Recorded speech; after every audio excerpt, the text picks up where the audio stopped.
Élie était leur unique fils. Dès l'enfance, il baignait dans l'église.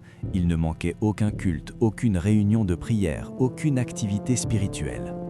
Très tôt, il se distingua par son éloquence et sa connaissance des Écritures. À 16 ans, il dirigeait déjà le groupe des jeunes. À 18 ans, il prêchait devant toute la congrégation. Les fidèles l'admiraient. On disait de lui « Ce garçon ira loin, il a l'appel de Dieu ». Et pendant longtemps, c'était vrai.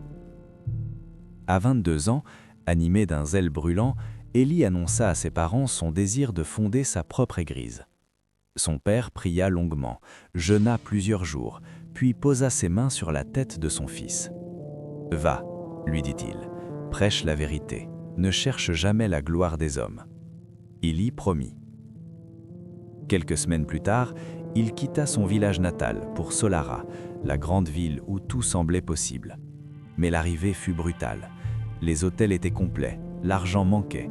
Il erra toute une nuit avec ses valises, jusqu'à ce qu'un chauffeur de taxi, nommé Jonas, lui vienne en aide. Touché par sa situation, Jonas l'invita chez lui. Ce soir-là, une amitié naquit.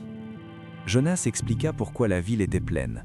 Un grand rassemblement religieux avait lieu chaque année, dirigé par un pasteur extrêmement célèbre, pasteur Caleb Darro, réputé pour ses miracles spectaculaires et sa richesse impressionnante. Le lendemain, Élie trouva une petite salle délabrée qu'il loua avec ses dernières économies. Il acheta quelques chaises, imprima une banderole et lança son ministère. Au début, les fidèles étaient peu nombreux, une quinzaine tout au plus. Mais ils étaient sincères. Ils priaient avec ferveur. Élie était heureux, jusqu'au jour où le doute s'insinua. Un après-midi, il vit une voiture luxueuse s'arrêter devant un centre commercial. Un jeune homme élégant en descendit.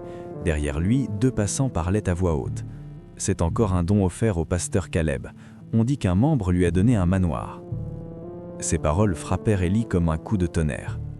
Le dimanche suivant, pure curiosité, il visita l'église du pasteur Caleb. Ce qu'il vit le troubla profondément.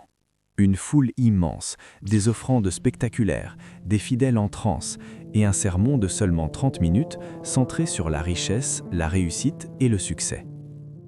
En rentrant chez lui, son cœur n'était plus en paix. « Je prêche pendant des heures pour presque rien », murmura-t-il. Et lui, 30 minutes, des millions.